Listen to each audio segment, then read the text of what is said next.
अरे चोली भीगा हूँ रानी रंग माँ, चोली भीगा हूँ रानी रंग माँ, पिचकारी मारूं सारी अंग माँ, पिचकारी मारूं सारी अंग माँ, पिचकारी मारूं सारी अंग माँ, पिचकारी मारूं सारी अंग माँ, पिचकारी मारूं सारी अंग माँ, पिचकारी मारूं सारी अंग माँ। अरे चोली भीगा हूँ रानी रंग माँ, पिचकारी मारूं वो सारी अंग माँ। चोली भीगा हूँ रानी रंग माँ, पिचकारी मारूं वो सारी अंग माँ।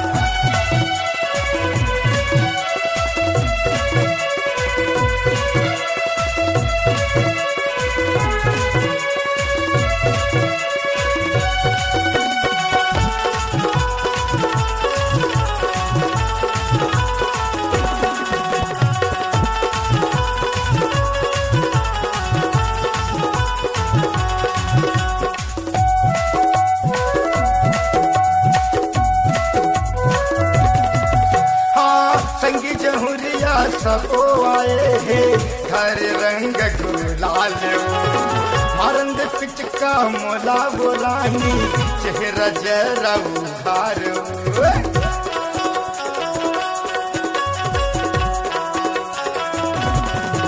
हाँ संगी जहुरिया सबो आए है घर रंग गुलाल, मारंग पिचका मोला बोलानी चेहरा जरा उधार। अरे चोली भीगा हूँ रानी रंग माँ, चोली भीगा हूँ रानी रंग माँ, चोली भीगा हूँ रानी रंग माँ, चोली भीगा हूँ रानी रंग माँ। सबो झन आए है कई थस गए तक कौन कौन आए है रंग लगाए बर? अरे नरेंद्र आए है, राजन आए है, दिनेश, मुकेश, संदीप, जोगी, चिट्टू, नानक, बल्लू, भैया, गोगो और संगमा द्वारका भाई हाँ आए है वो। फिर मैं है ना पिचका मारूं, पिचका भर मारूं, कबर में रंग लभट रहे हैं पिचकारी में बही।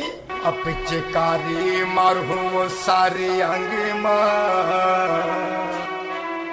अरे चोली भीगा हूँ रानी रंग माँ, चोली भीगा हूँ रानी रंग माँ, पिचकारी मारूं वो सारी अंग माँ।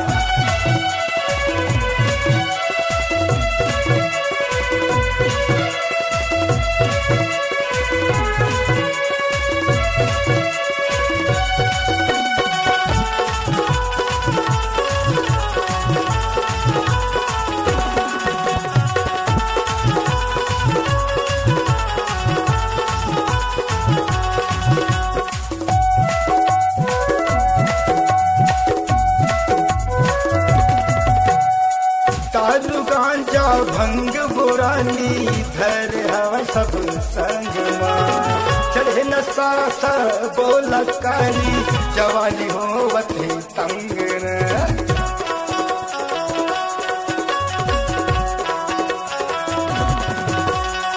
दारू गांजा भंग बुरानी धर हवा सब संग माँ, चढ़े नशा है सब बोला कारी जवानी होवत संगना।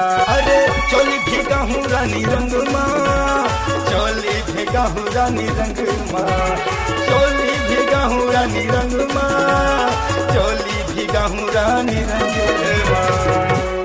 12 महीना के तिहार गा ले लगा लो तबे तो कही था वो का कही थस गा। अब पिचकारी मारूं सारे अंग माँ,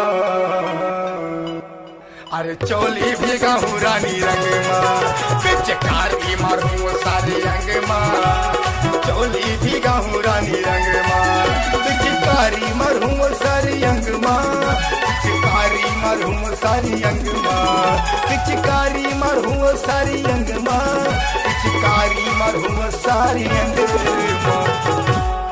अरे चोली भीगा हूँ रानी रंग माँ, पिचकारी मारूं सारी अंग माँ, अरे चोली भीगा हूँ रानी रंग माँ, चोली भीगा हूँ रानी रंग माँ, पिचकारी मारूं सारी अंग माँ, पिचकारी पिचकारी मारूं सारे अंग माँ, पिचकारी मारूं सारे अंग माँ, पिचकारी मारूं जानू रे अंग माँ।